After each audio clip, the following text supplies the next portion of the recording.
Bonjour à tous. Moi, c'est Guillaume Virol. Je suis chargé de projet méthanisation dans le bureau d'études Solagro à Toulouse. Merci Marion pour l'introduction et merci Adeline pour la pose du cadre méthanisation en Occitanie. Donc, Solagro, ouais, c'est un bureau d'études qui fait plusieurs choses, qui travaille sur l'énergie, climat, agriculture, alimentation et qui intervient en ingénierie conseil, recherche prospective et aussi qui a un rôle de diffusion et partage des savoirs. Ça, c'était juste une petite introduction, mais on va vite passer aux études. Donc, moi, j'ai travaillé en fait sur les études de conversion avec Solagro. Je vais d'abord vous présenter le contexte. Après, on parlera du cadre réglementaire, du cadre tarifaire, des études en cours. Donc, on va parler des 4 qu'on a démarré fin 2025 et on fera une petite synthèse de tout ça. Donc le contexte, unité de méthanisation cogénération qui sont en Occitanie comme en France, qui sont en train d'étudier plusieurs solutions pour se pérenniser. On a les unités en cogénération ont des situations toutes un peu différentes. Soit elles sont en fin de contrat EDF-OA, il y en a en Occitanie qui ont démarré, il y en a une qui a démarré en 2012. Donc la fin de contrat approche. Il y a d'autres unités qui ont des difficultés économiques. Comme disait Adeline juste avant, il y a eu des contrats BG11, BG16 en cogénération, voire BG6 avant. Et on a des coefficients d'indexation du tarif qui sont bien inférieurs à ce qui se fait en injection biométhane pour un travail à peu près équivalent. Et du coup, suite aux crises de 2022-2023, on a eu des unités en cogénération sur la région Occitanie qui se sont retrouvées en grande difficulté économique. Soit les deux, soit il y en a qui arrivent en fin de contrat et qui ont aussi des difficultés économiques. Donc, c'est des unités, c'est des réels outils pour les exploitations agricoles et ils souhaitent pérenniser ces outils-là. La taille des unités en cogénération, donc ça va de 160 à 500 kW électriques. Comme disait Adeline, le BG16 était plafonné à 500 kW électriques. Donc là, on se retrouve avec des tailles d'unités en cogénération à convertir en biométhane qui vont de 40 à 130 mètres cubes de méthane par heure. Donc, alors, c'est la partie un peu compliquée. Le cadre réglementaire, donc quand on engage un projet de conversion, il y a deux choses à regarder. Il y a comment j'arrive à sortir de mon contrat de cogénération sans avoir de pénalité, comment j'arrive à pouvoir passer à autre chose. Et la deuxième chose, après, c'est comment j'arrive à valoriser mon biogaz en biométhane, quelle rémunération je peux avoir, quel cadre de rémunération je peux avoir. Sur la sortie du contrat de cogénération, comme disait Adeline, il y a un arrêté ministériel qui est paru fin 2025, pardon, le 8 septembre 2025. Et donc là figure, comme on le disait, il y a différents types de contrats suivant les dates de signature. Il y a le BG6, le BG11 avec 4 versions de BG11. BG pour biogaz et les 11, 16 ou 6, c'est l'année en fait, 2006, 2011, 2016 et le BG16. Donc pour les premiers contrats, les BG6, les BG11 en version 1 et 2, il n'y a aucun problème. Pour sortir du contrat, il n'y a pas d'indemnités qui sont prévues en fait en cas de sortie du contrat dans les contrats tels que signés. Pour les BG11, V03 et V03 et V04, pardon, ceux qui sont signés avant le 29, ceux qui ont été signés avant le 29 mai 2016, il faut une preuve de l'arrêt définitif de l'activité de cogénération et une preuve du démantèlement de l'installation de cogénération. Il n'y a pas d'exemption préfectorale requise.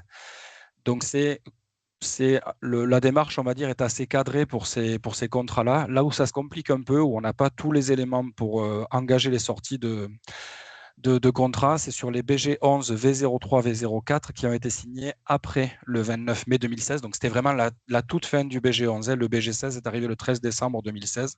Donc, c'est entre le 29 mai 2016 et le 13 décembre 2016. Ceux-là, ils ont le droit d'avoir une exemption de pénalité de leur contrat s'il faut un arrêt de la cogénération au profit de l'injection biométhane. Il y a une première condition là-dessus. Et ils doivent faire une demande au préfet de région avec des pièces justificatives. Donc, il faut avoir un accord du préfet de région pour pouvoir avoir une exemption de pénalité. Il faut savoir que quand on monte ce dossier, actuellement, si on l'envoie au préfet, si on n'a pas de retour au bout de 2 mois, ça vaut rejet. Au niveau du BG16, donc là, il y a deux cas au niveau du BG16. Un premier cas qui est une exemption sur arrêt indépendant de la volonté du producteur. Donc là aussi, il y a un dossier de demande d'exemption préfectorale avec des justificatifs techniques et économiques qui démontrent le caractère indépendant de la volonté du producteur. En gros, c'est soit on a une grosse casse technique, techniquement on ne peut pas continuer l'exploitation de l'unité, ou économiquement par des bilans comptables on montre que vraiment on ne s'en sort pas du tout, et dans ces cas-là on peut avoir une exemption de pénalité pour sortir du contrat avec EDF-OA. Et le deuxième cas, qui est celui qu'on regarde le plus, c'est l'exemption pour cause d'une conversion vers de l'injection biométhane. Et là, idem, il faut monter un dossier de demande d'exemption préfectorale démontrant avec justificatif l'arrêt de l'installation de cogénération.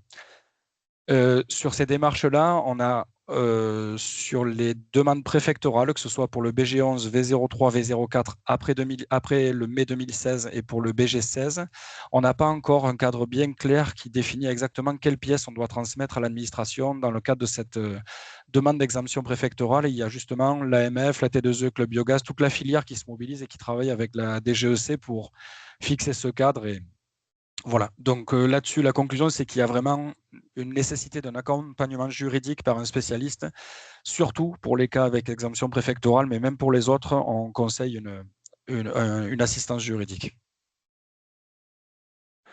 Sur le cadre tarifaire, donc là, on étudie principalement deux solutions. Donc, comme je le disais, deux choses. Quand on est exploitant d'unité de cogénération, il faut à la fois avoir la possibilité de sortir de son contrat actuel avec EDF-OA sans pénalité. Et ensuite, il faut trouver une possibilité de rémunérer le biométhane injecté. Donc, actuellement, il y a deux possibilités. On va voir que le cadre est assez mouvant, il n'est pas encore bien établi.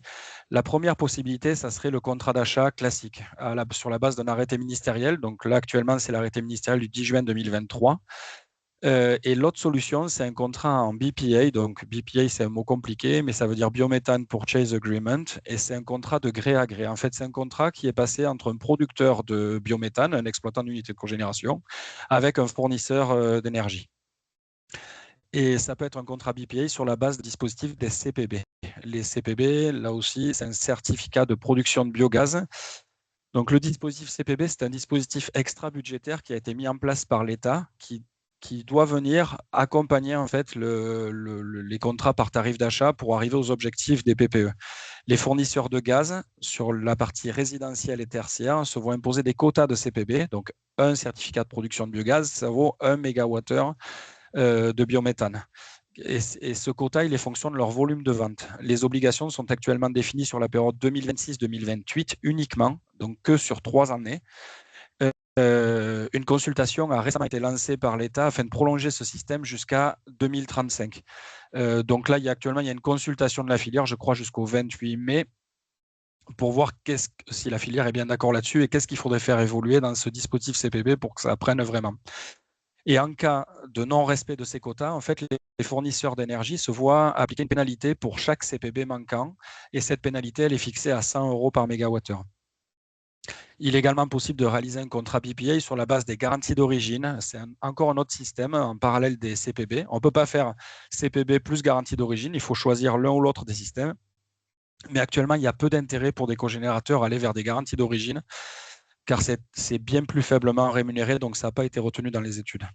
Voilà. Et après, en parallèle de tout ça, il y a certaines sociétés qui négocient des volumes importants de gaz vert avec des fournisseurs directement et qui proposent des solutions de conversion, en fait, des cogénérations vers l'injection avec gaz porté ou sans gaz porté.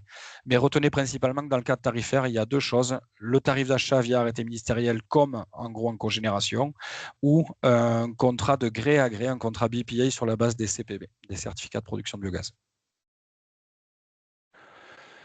Donc maintenant, on va rentrer dans chacune des solutions. Donc solution 1, les conditions d'éligibilité au tarif d'achat, suivant l'arrêté ministériel du 10 juin 2023. Donc il y a 3 conditions. Une condition de nouveauté de l'installation, une condition 2 d'absence de cumul avec d'autres dispositifs de soutien public pour les mêmes volumes injectés. Il ne faut pas être aidé 2 fois. Et une condition de respect, bien sûr, des prescriptions techniques et environnementales. Donc sur la condition de nouveauté, c'est là où actuellement il y a débat dans la filière pour savoir si les unités en cogénération ont accès ou pas, et suivant quelles conditions. Il y a un cadre qui reste à fixer par la DGEC sur comment mon unité en cogénération peut accéder à ce tarif d'achat. Là, j'ai fait un rappel réglementaire, mais si on fait simple, donc c'est précisé dans l'arrêté ministériel du 10 juin 2023, l'arrêté tarifaire. C'est les installations de production dont un élément principal a déjà servi ne peuvent bénéficier d'un contrat d'achat dans les conditions prévues par le présent arrêté. Et les installations, maintenant, qu'est-ce que c'est un élément principal? Qu'est-ce que c'est une nouvelle installation de production? C'est une installation de production dont aucun des éléments principaux Donc, les éléments principaux dans l'arrêté, c'est tout ce qui est lié à la production de biogaz, à l'épuration de biogaz, au stockage de biogaz et à la valorisation énergétique d'une production. C'est ces 4 éléments-là. Et il faut qu'aucun de ces équipements-là n'ait jamais servi au moment de la signature du contrat d'achat. Et là-dessus, actuellement, il y a des interprétations qui sont faites et on attend un cadre clair de l'État. Donc voilà, donc pour conclure sur ce tarif d'achat, juste la diapo avant, pour conclure, pardon. Donc il y a des travaux en cours entre la DGEC et toute la filière méta, donc représentée par l'AMF, l'AMO, comme Adeline tout à l'heure, qui participe à ces groupes-là. Il y a la T2E Club Biogaz, GRDF, Natran, l'ADEME. Il y a pas mal d'acteurs de la filière qui travaillent actuellement avec la DGEC dans des groupes de travail sur les conditions, pour clarifier les conditions d'accès au tarif d'achat suivant cet arrêté. Donc actuellement, le cadre n'est pas encore bien clair. C'est bon, on passe à la suivante. Donc là, si on passe sur la deuxième solution de valorisation du biométhane par des unités de cogénération en conversion, c'est les contrats donc, de gré à gré, les contrats BPA, sur la base du dispositif CPB, certificat de production de biogaz. Donc ce sont des contrats de gré à gré à négocier. Donc, c'est-à-dire que vous êtes un producteur de biogaz, un agriculteur ou un collectif agricole va se retrouver directement en face de fournisseurs d'énergie type Engie, Save Energy, IDEX ou des entités comme ça pour négocier un contrat. En fait, on part d'une feuille blanche. C'est plus du tout la même situation que lorsqu'on prend un tarif d'achat avec un arrêté ministériel. Dans l'arrêté ministériel, vous avez quelque part déjà toutes les clauses qui sont fixées par l'État. Là, pas du tout. Il y a toutes les clauses, en fait, tout est à négocier avec le fournisseur d'énergie. C'est pour ça qu'un accompagnement juridique est obligatoire pour des agriculteurs pour être sûr de bien sécuriser leur contrat. Comment fonctionne ces types de contrats de gré à gré? En fait, on commercialise deux choses. On commercialise d'une part la molécule de biométhane avec un prix de marché lié au prix de marché en fait, du biométhane et on vend le CPB dont le prix du CPB, si vous voulez, il est fixé un peu par rapport au montant de la pénalité, les 100 € du mégawattheure. Actuellement, le montant du CPB, il est autour de 85-86 € du mégawattheure. Et le prix de marché varie entre 25 et 30-35. On est autour de 110 € du mégawattheure quand on est sur des contrats CPB. Donc, voilà, bon, CPB, ça on en a parlé. Voilà, les fournisseurs donc, sont obligés d'avoir une certaine part de CPB dans leur approvisionnement. Je répète, c'est bien sur la partie tertiaire et résidentielle uniquement. Ce n'est pas sur les consommations industrielles. Et il y a une pénalité, donc les industriels ils sont obligés d'avoir une certaine part de CPB dans leur approvisionnement. Et pour chaque CPB qui manque, chaque mégawattheure qui manque, il se voit appliquer une pénalité de 100 €. Donc l'acheteur cherche, le fournisseur d'énergie, il va chercher à se sourcer, à s'approvisionner en CPB à un prix inférieur à la pénalité. C'est pour ça que c'est un mécanisme extra-budgétaire. Ce n'est plus un budget de l'État qui est alloué pour abonder un contrat avec tarif d'achat, on oblige des fournisseurs via une pénalité à verdir leur approvisionnement de clients. Donc, les éléments d'attention, quand on regarde un contrat comme ça, c'est la solidité de l'acheteur. Qui nous achète? Est-ce qu'il sera bien solide pendant 10 ans, 15 ans? Est-ce qu'il ne va pas couler? Le prix de la molécule, le prix du CPB, bien sûr. La durée du contrat. Est-ce qu'on a bien un contrat sur 10 ans ou est-ce qu'il est sur 10 ans? Enfin, il y a tout ça peut-être, on fait ce qu'on veut en fait. L'indexation du prix. Là, on va en reparler après. La pénalité de 100 € par CPB manquant, actuellement, elle n'est pas indexée. Elle est fixe.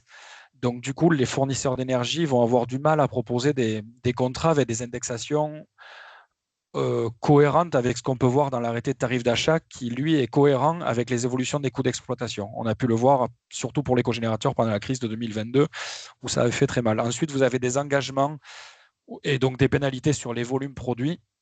Il y a des conditions sur les intrants. On s'engage à mettre un certain type d'intrants dans l'unité et il faut s'y tenir. Donc là, les fournisseurs sont plus ou moins souples.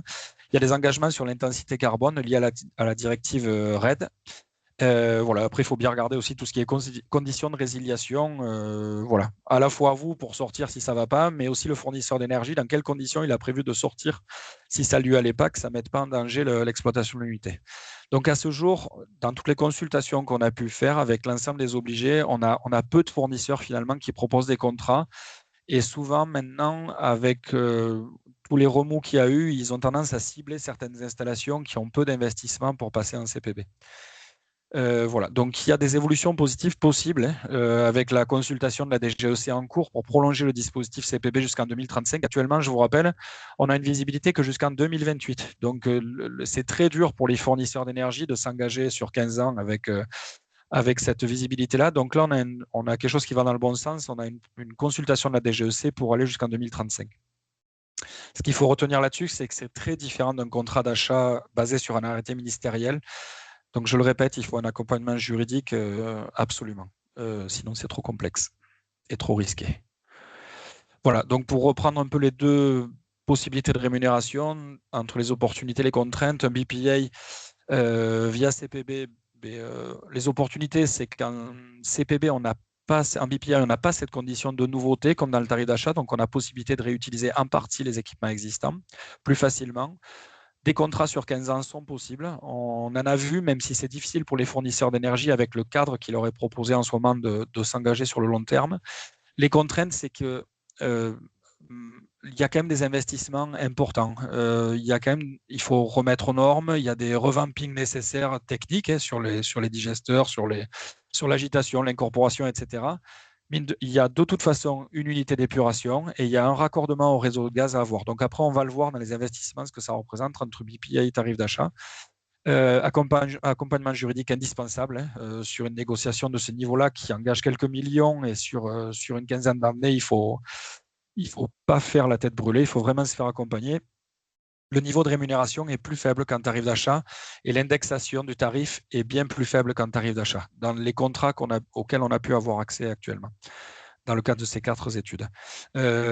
Ensuite, au niveau des contraintes d'exploitation, il y a effectivement des volumes minimums de production, mais tout ça, ça se négocie avec les fournisseurs, il faut y faire bien attention. Il y a une certification RED 3 par contre qui est obligatoire dans les BPA. Donc ça, c'est un peu plus d'administratif pour bien suivre ces intrants, etc., pour être sûr d'avoir la bonne intensité carbone. Et actuellement, le problème, c'est qu'on n'a pas de visibilité sur la trajectoire CPB après 2028. Mais comme je le disais justement, il y a une consultation qui est en cours par la DGEC pour passer à des engagements jusqu'à 2035. Au niveau du tarif d'achat, là, on va voir les opportunités. Il y a un contrat. Celui-là, il est vraiment de 15 ans. La rémunération est fixée par arrêté ministériel. On a une indexation du tarif qui est bonne, qui est correcte. Elle est cohérente avec les coûts d'exploitation. Elle est plus élevée que ce qu'il y avait sur les contrats BG11 et BG16 en cogénération et elle est bien plus intéressante et bien plus rassurante à la fois pour les porteurs de projets mais aussi pour les financeurs. Il ne faut pas oublier cet aspect-là. Le prix de vente est bien plus élevé qu'un BPA CPB. Et il y a un mécanisme de prix en fait qui est adapté, qui a permis de construire un peu la filière française, qui est adaptée à la taille des unités. Une unité plus petite qui va avoir un tarif d'achat un peu plus élevé. Une unité qui traite plus d'effluents d'élevage va avoir un tarif un peu plus élevé. La filière en France est construite comme ça. Et voilà, l'arrêté ministériel reprend ça. Il y a de la souplesse d'exploitation.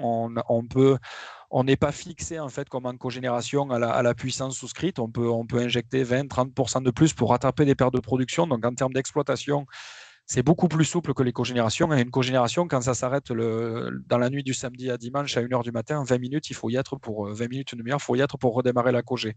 Sinon, quand c'est perdu, c'est pas rattrapable. Et jusqu'à 19,5 gigawattheures PCS, on n'est pas soumis à la certification RED 3. Les contraintes maintenant pour le tarif d'achat, c'est un investissement plus important car ça nécessite un nouveau digesteur. Mais là, on attend vraiment des clarifications sur on a des incertitudes sur l'éligibilité au tarif d'achat et sur les modalités précises d'exemption de pénalité de fin de cogénération en cas de passage en injection. Et comme je vous disais tout à l'heure, là, il y a un travail qui est en cours entre la DGEC et la filière. Mais Adeline Canac pourra vous en parler plus en détail après mon intervention. Donc les études de conversion en cours, donc en Occitanie, dans le cadre des études aidées par l'ADEME, donc comme disait Marion, il y a 4 études en cours de finalisation, 4 études en démarrage, donc il y en a 8 en tout. Sur les 4 études en cours de finalisation, pour simplifier la présentation, on a anonymisé bien sûr les données et on a essayé de faire une moyenne un peu de 2 cas pour essayer d'apporter un peu des chiffres et de nourrir le débat sur ces CPB et ces tarifs d'achat. Donc la démarche méthodologique déjà, parce qu'à Solagro, on aime bien expliquer comment on travaille. Donc on a d'abord fait, sur chaque unité, on y allait en physique, on a fait un audit technique et réglementaire de l'unité. voir au niveau technique qu'est-ce qui marche pas, comment c'est dimensionné, quels sont les intrants, quels sont les volumes de digestion, etc. pour voir comment fonctionne l'unité et voir aussi avec l'exploitant s'il a des problèmes de moussage, s'il a des problèmes d'agitation, si tous les problèmes qu'il peut avoir pour profiter justement de cette conversion pour venir corriger et améliorer la vie de l'exploitant. Ensuite, on a défini des scénarios techniques pour chaque solution de rémunération, donc des scénarios techniques pour la partie CPB, BPA via un CPB, et pour le scénario via tarif d'achat. À chaque fois, on a vu la ration d'incorporation, le dimensionnement, les équipements qui peuvent être réutilisés ou pas et les nouveaux investissements nécessaires. On a, en parallèle avec les exploitants, on a lancé une étude détaillée de raccordement au réseau de gaz. Donc, dans les 4 études, à chaque fois, ça a été avec GRDF. Parce qu'il pouvait, enfin voilà, on a regardé avec le réseau de distribution. On a consulté les fournisseurs d'énergie pour avoir des offres CPB et ça a permis d'échanger avec eux sur les clauses de leur contrat et sur leurs contraintes à eux aussi pour pouvoir proposer des contrats engageants. On a analysé tous les documents comptables de ces unités sur 2 à 3 ans, donc les comptes de résultats, les amortissements, les emprunts, comparés à des unités neuve, une unité existante, il faut prendre en compte tout son passif en fait. C'est les investissements qu'elle a, le niveau d'amortissement, tous les emprunts qui restent, etc. Ensuite, on a bien sûr chiffré les investissements, les recettes. On a également chiffré les charges. Et les charges, on n'a pas fait comme un projet neuf. On s'est basé sur les charges existantes avec les comptes de résultats et on a travaillé avec les exploitants pour voir comment évolueraient ces charges s'ils passaient en injection. Voilà. Et ensuite, on a fait classiquement, comme toute étude de faisabilité, après on a fait une analyse technico-économique des scénarios, CPB et tarifs d'achat.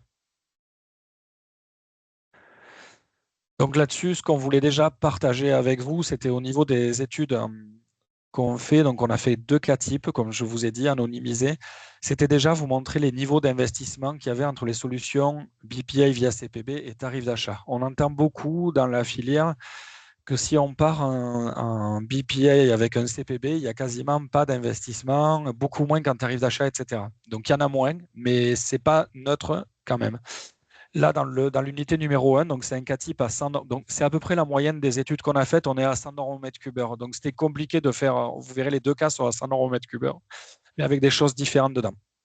Donc pour le premier cas, si on prend la première colonne, l'unité 1, le scénario via BPA, il y avait besoin de nouveaux stockages de matière végétale. Il y avait besoin d'une reprise des fosses de réception des intrants où les bétons étaient un peu attaqués, donc il fallait remettre tout ça comme il faut. Il y avait besoin d'une nouvelle unité d'hygiénisation. Ça, c'est lié à la réglementation d'agrément sanitaire. Il y avait besoin d'une nouvelle incorporation. C'est des unités qui peuvent avoir 10-15 ans d'exploitation. Et donc, il y a des trémies à changer et par exemple un prémix ou des équipements des équipements d'incorporation à mettre neufs. Curage et maintenance du digesteur. Après tant d'années d'exploitation, il faut quand même voir que tout va bien avant de se relancer sur 15 ans. C'est le moment de faire un point et de revoir tout ça. Il y a le remplacement du gazomètre du digesteur qui est inclus dans le tarif et ensuite une génératrice d'oxygène pour remplacer quand vous êtes en cogénération, vous injectez de l'air dans le digesteur à 1%, hein, pas beaucoup, mais juste pour faire précipiter du soufre. Quand vous êtes en injection, vous n'injectez pas d'air parce que dans l'air, il y a 80% d'azote, donc on injecte directement du dioxygène pour arriver à faire l'épuration derrière du biométhane. Donc, il y a une génératrice d'O2 qui est prévue, l'épuration, une torchère pour suivre l'évolution des normes et une chaudière pour arriver à chauffer notre digesteur. Ensuite, il y a le raccordement au réseau GRDF et des mises aux normes que je n'ai pas détaillées.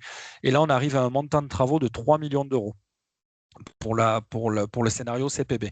Quand on passe au scénario tarif d'achat, en gros, il y a les mêmes investissements, mais on ajoute un nouveau digesteur, une protection anti-acide sur la totalité du digesteur, sur la totalité de la hauteur du digesteur existant. Il y a un tableau qui avait été publié par la DGEC sur les équipements principaux. Ils autorisaient à convertir un digesteur en stockage du moment qu'on réinvestissait il fallait mettre un gazomètre neuf et faire une protection anti-acide sur toute la hauteur. Donc ce tableau, il est en train d'être mis en cause, on ne sait pas trop où on en est, c'est un peu flou, mais donc c'était bien prévu en tout cas dans nos études, cet investissement-là.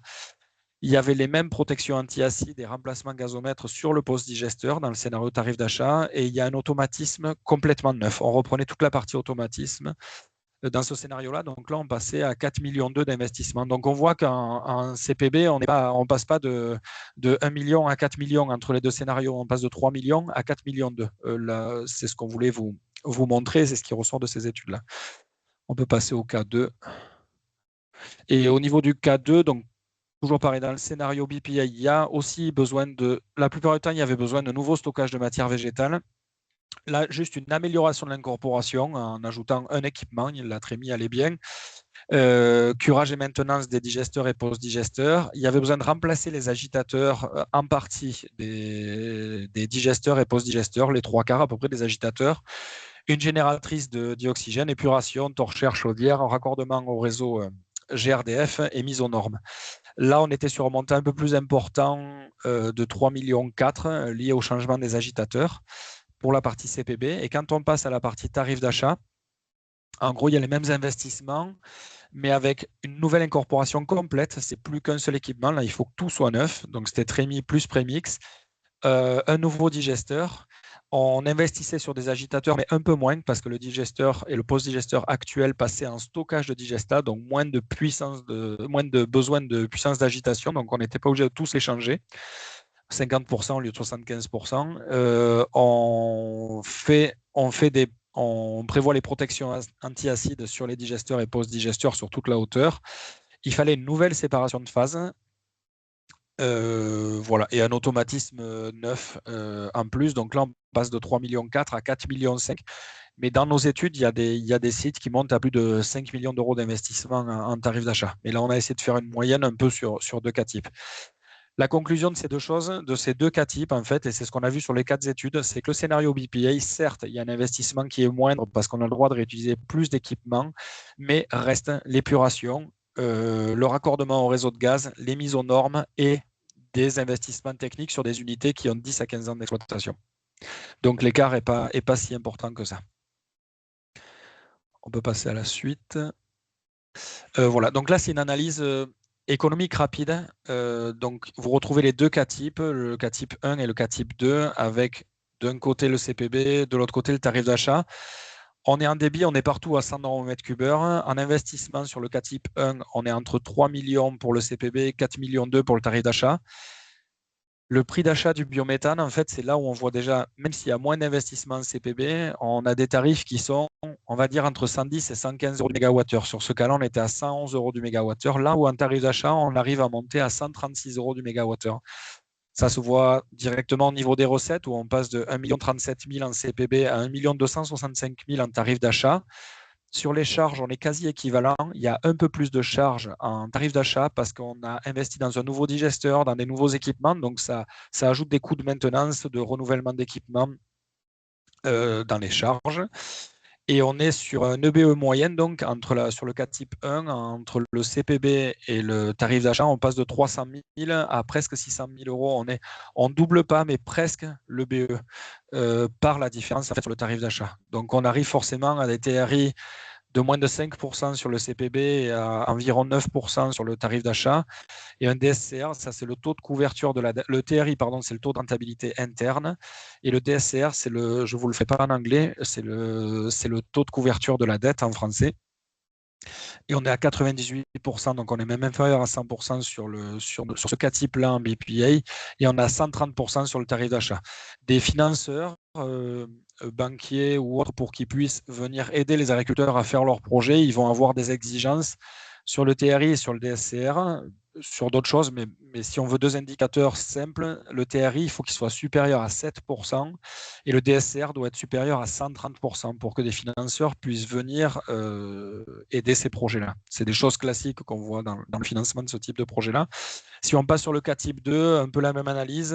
Au prix d'achat CPB, on passe de 115 à 144 euros du mégawattheure PCS. Donc, ça fait, si on passe directement à l'EBE, on passe de 372 000 euros par an à 623 000 euros d'excédent brut d'exploitation en moyenne sur les 15 ans. Et forcément, on voit un projet qui, d'un côté, n'est pas finançable dans l'état actuel au niveau BPA via les CPB et qui est finançable au niveau tarif d'achat sous réserve de toutes les incertitudes qui restent à lever. EBE, excédent brut d'exploitation. Vous faites les recettes d'exploitation moins les charges d'exploitation. Et là, c'est un EBE moyen sur 15 ans parce qu'on considère 80%, on considère un certain pourcentage de production les premières années, un certain pourcentage de charges les premières années. Après, on est à 100% tout le reste des années. En gros, vous faites recette moins charge pour avoir votre EBE, excédent brut d'exploitation. Les situations existantes sur les amortissements et emprunts, bien sûr, restants, varient d'une unité à l'autre. Là, tous les cas sont différents et il n'y a pas de généralité à faire. Il y a des unités qui ont très vite remboursé leurs emprunts, d'autres moins vite, d'autres qui ont refait des investissements, etc. Donc ça impacte aussi les prévisionnels. C'est pour ça qu'il faut bien prendre en compte les documents comptables quand on fait ce type d'études. On peut pas, voilà. Je vais dépasser. Au-delà de l'équilibre économique, il y a d'autres éléments de contrainte qu'il faut bien prendre en compte. Donc, comme on le disait, incertitude sur le cadre réglementaire et tarifaire. La procédure de sortie du contrat pour les BG16 et les BG11, V0, V3, V4 signés après le 29 mai 2016. On a encore quelques petites incertitudes là-dessus, mais ça avance bien et ça va bientôt être finalisé, je pense. Et c'est sur les CPB où on a un manque de visibilité sur les CPB et une faible indexation, mais la faible indexation, ce n'est pas de la faute, entre guillemets, des fournisseurs d'énergie, c'est que la pénalité n'étant pas indexée dans le temps, c'est difficile pour les fournisseurs d'énergie de proposer une indexation correcte. Ensuite, on a une incertitude sur l'accès au tarif d'achat de l'arrêté ministériel du 10 juin 2023, l'arrêté d'achat biométhane actuel, ministériel. Voilà, il y a des discussions qui ont cours entre les professionnels de la filière et le ministère. Au niveau de la réglementation, donc il y a la réglementation ICPE aussi. Quand ces projets ont démarré, il y avait une certaine réglementation ICPE et la réglementation ICPE, c'est normal, elle a évolué dans le temps. Notamment en juillet 2021, il y a eu pas mal d'évolutions sur les distances aux habitations, sur plein de choses. Donc là, des sites qui veulent investir dans un nouveau digesteur, un nouveau process d'hygiénisation ou des nouveaux équipements process, en fait, les maisons ont pu évoluer autour. Et avant, quand on les autorisait à être à 50 ou 100 mètres d'une habitation, pour certains sites, maintenant, c'est 200 mètres. Et ils se retrouvent dans la limite des 200 mètres des habitations. Donc, il peut y avoir des problèmes comme ça. Ensuite, sur chaque projet, on a des raccordements au réseau de gaz qui sont très, très, très variables. Ça peut aller sur 4 études, ça peut aller de 200 000 euros à plus de 2 millions d'euros sur un raccordement de réseau de gaz. La plupart du temps, on est entre 200 000 et 1 million d'euros. Et ça, quelque part, le porteur de projet, il y est pour rien. Là où il est situé, il a. Voilà. Ensuite, au niveau des mises aux normes, donc bon, ICPE, agrément sanitaire, ça aussi, ça dépend des sites, que ce soit sur les rétentions, les torches, enfin, il y a pas mal de petites choses à regarder sur les arrêtés ICPE et agrément sanitaire. Et ensuite, ce qu'on voit, c'est que les sites, vu qu'il n'y a pas de limite en biométhane, l'arrêté tarifaire il est limité à 25 gigawattheure PCS, le BPA, il n'y a pas de limite. Donc, on voit des unités qui réfléchissent à augmenter leur capacité de production, mais qui se heurtent des fois vite à des disponibilités d'intrants, parce que, mine de rien, il y a de plus en plus d'unités et il n'est pas toujours évident on ne fait pas ce qu'on veut avec les intrants. Il y a des règles de concurrence. Voilà, on peut passer à la suite. Voilà, donc en synthèse, nous, ce qu'on conseille, c'est d'attendre avant de s'engager. Il ne faut pas se précipiter. Le cadre n'est pas encore assez, stable pour pouvoir avancer, pour pouvoir s'engager financièrement sur ces projets-là. Donc là-dessus, il y a une réelle nécessité de l'État de poser un cadre stable qui permet d'arriver à un terrain d'entente entre les producteurs de biogaz, fournisseurs d'énergie et financeurs. Les fournisseurs d'énergie, ils veulent avoir du CPB. Les producteurs de biogaz, les exploitants d'unités de méthanisation, ils veulent convertir leur unité. Et les banquiers, les financeurs, ils veulent aider cette transition. Tout le monde, en fait, veut être aidant, mais actuellement, on a un cadre qui ne permet pas à ces unités de se convertir. Donc, il y a plein d'évolutions. C'est bouillonnant en ce moment, mais il faut que ça aboutisse. Donc, je répète, mais il y a des incertitudes au niveau de la sortie des contrats. Donc, c'est OK pour les BG6, BG11, V012 et V03 et 4 avant 29 mai 2016.